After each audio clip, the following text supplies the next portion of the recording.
this week's video we're going to be chopping up some bits of wood and we're going to stick them together with epoxy.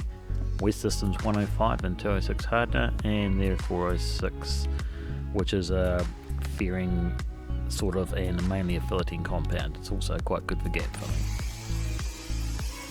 The 406 mixed in with the epoxy is what I've been using for filling almost every little hole about the boat as I've gone about this refit. The wood I'm using is Quever, which is a tropical hardwood which we use for decking here in New Zealand and Australia. It's extremely hard, it's heavier than water, so it actually sinks.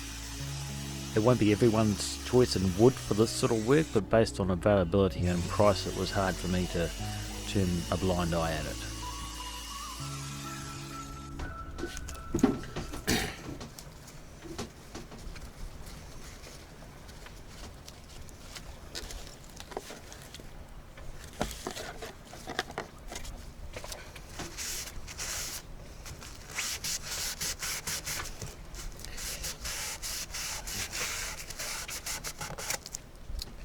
Quever has a lot of its own oils. This is not a colour or a stain. This is actually what it looks like. You just got to keep cleaning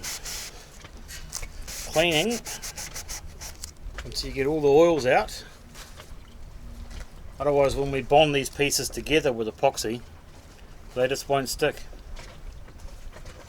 And for that job, I'm using paper towels and acetone or acetone, depending on how you prefer to pronounce it in your locale. A little bit like potato and potato, tomato, aluminium. But yeah, we're going to bond these together in threes as a packet for by the mast on the floor.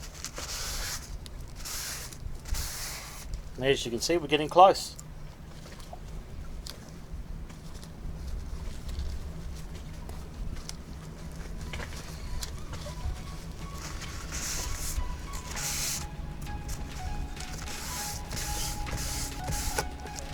Very close.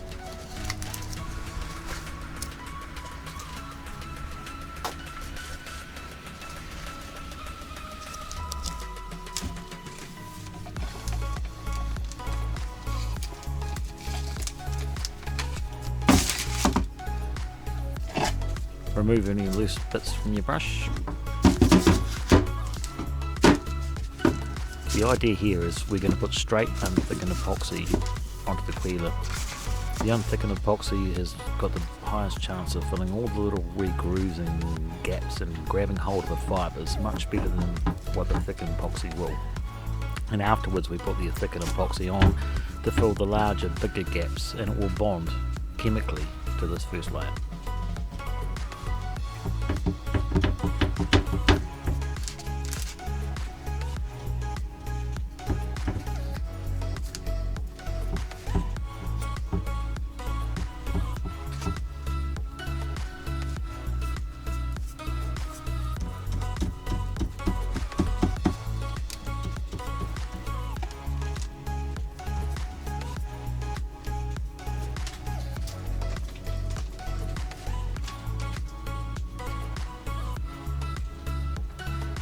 Thoroughly mix in any additive or thickening compound you put into your epoxy, because lumps do not bond.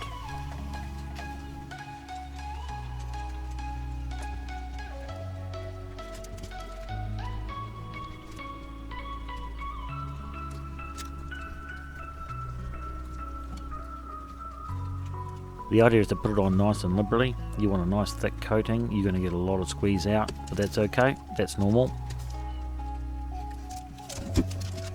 If you're not having some squeeze out and making some mess, you're probably not using enough. So just be mindful that over mixing is not a bad thing.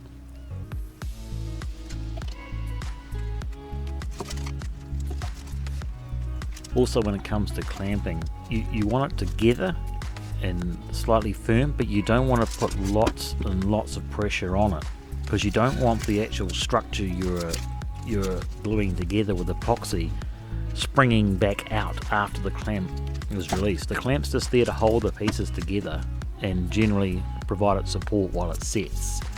It's not like you're tensioning it with screws or nuts and bolts to get a huge powerful force against it. Just hold it, squeeze some out and let it bond.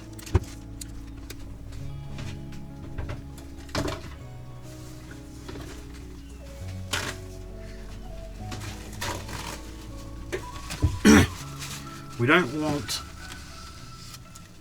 our clamp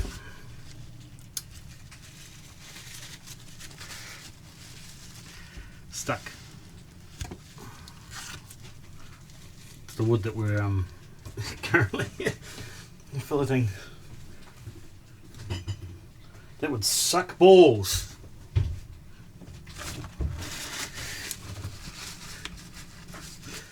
We'll just leave them there to set overnight.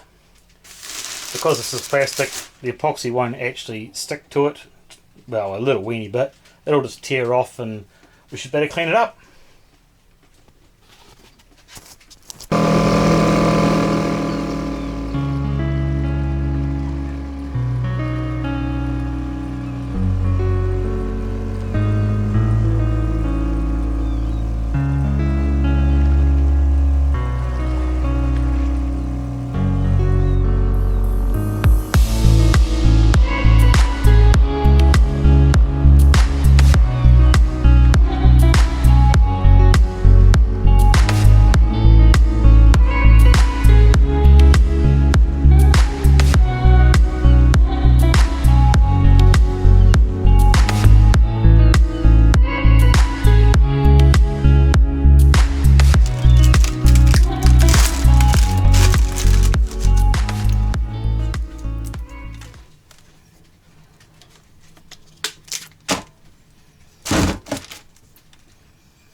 Doesn't stick to plastic.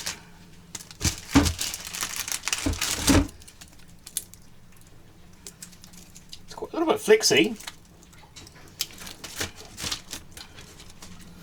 I doubt this is going to come apart anytime soon.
When you're lining up two holes, you're going in thirds, not dividing by two.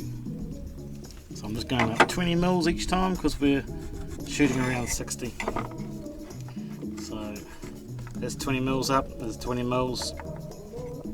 So we should have it pretty good.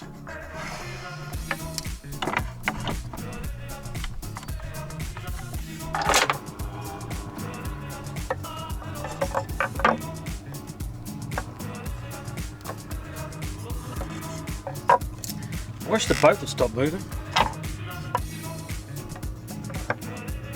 Make it so much easier for lining this sort of stuff up. But